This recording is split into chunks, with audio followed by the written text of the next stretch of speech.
बेंगलुरु में एक steel bridge को लेकर जबरदस्त विरोध हो रहा है। जनता सड़कों पर उतर आई है। लोग चाहते हैं कि किसी कीमत पर यह ब्रिज ना बने। दूसरी ओर कर्नाटक सरकार ने साफ कर दिया है कि यह ब्रिज बनकर रहेगा। बनने से पहले ही 1800 करोड़ की लागत का ब्रिज विवादों में क्यों पड़ गया है, आप इस रिपोर्ट में देखिए।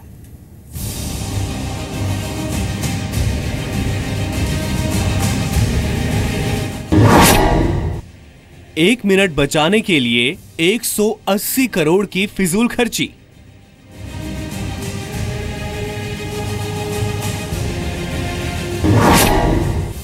कुछ वीवीआईपी के लिए 800 पेड़ों की बलि क्यों?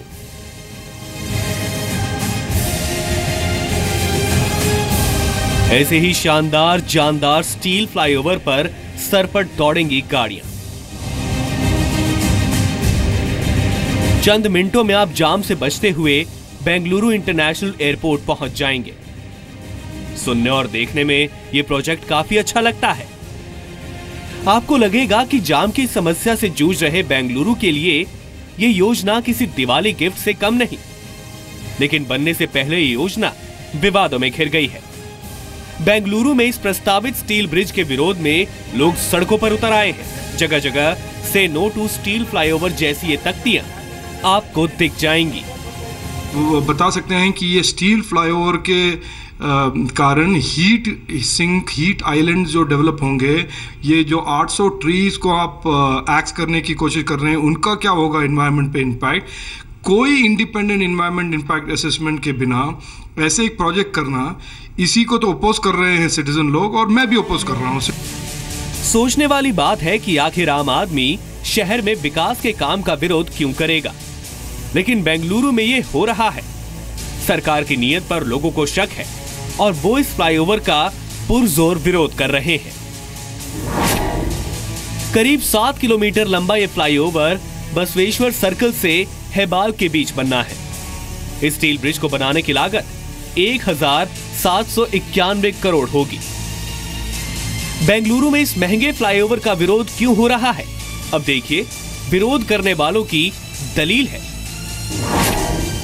कि फ्लाईओवर बनने से सिर्फ 10 मिनट की दूरी ही कम होगी, इसीलिए 1800 खर्च करने पर सवाल उठ रहे हैं। फ्लाईओवर बनाने के लिए 810 पेड़ों को काटा जाना है, जिससे पर्यावरण को भी भारी नुकसान होगा।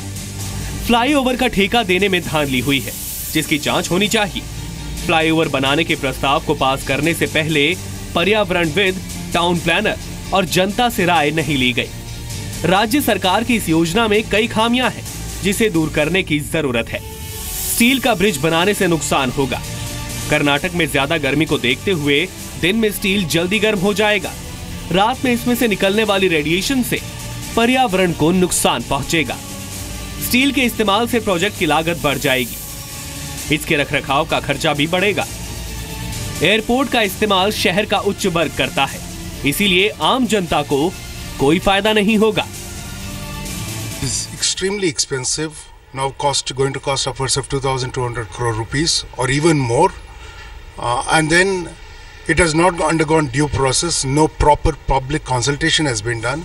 No environmental clearance has been obtained. There's a writ petition. There's a PIL actually pending before the Karnataka High Court. And now we are taking steps to go before the National Green Tribunal and file a writ petition. इस hi fi और hi tech bridge के खिलाफ एक online petition पर अब तक 40,000 से ज्यादा लोग साइन कर चुके हैं।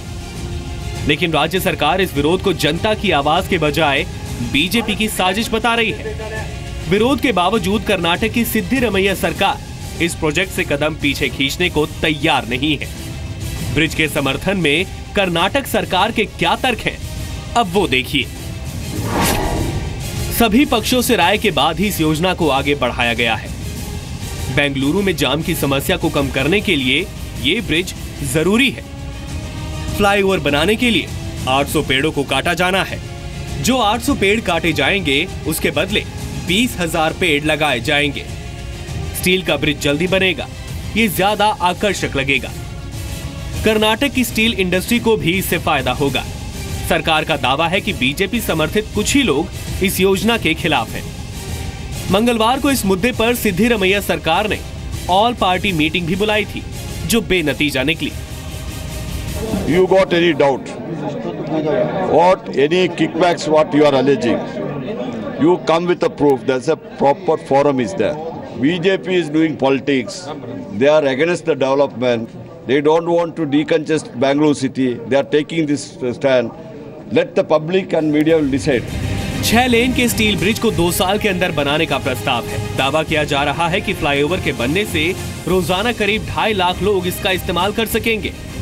येदियुरप्पा सरकार ने इसे बनाने की रूपरेखा तैयार की थी, फिर इसे ठंडे बस्ते में डाल दिया गया था।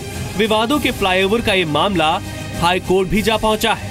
बनने से पहले ये फ्लाईओवर विवादों में घिर गया है। एक तरफ कर्नाटक की जनता है तो दूसरी तरफ राज्य सरकार। ब्यूरो रिपोर्ट, जी मीडिया।